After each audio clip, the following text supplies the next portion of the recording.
Welcome guys, in this tutorial I want to show you how you can fix connection problem with your JBL Synchros E50 Bluetooth. So as you can see, my device is turned on. This Bluetooth button is blinking on the white for a few times, and my Bluetooth on the phone is also enabled, but unfortunately I cannot find them as connected. Even when I open this previously connected list, or when I click to pair new device, they are not going to pop on the list, and right now I'm going to show you how to fix it. So the first, I can recommend you to simply power off the Bluetooth on your smartphone,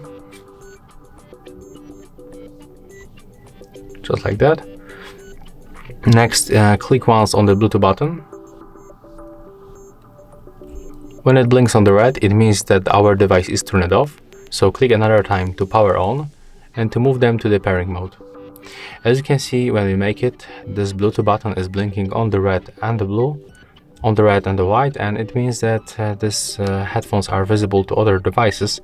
So what we can do right now, we can simply enable Bluetooth on our Android smartphone, click to pair new device, and as you can see, after a few seconds the JBL E50 Bluetooth pops on the list. So when we tap on them once, we'll get the request, pairing request, and we can accept and simply use our device. So wait a moment,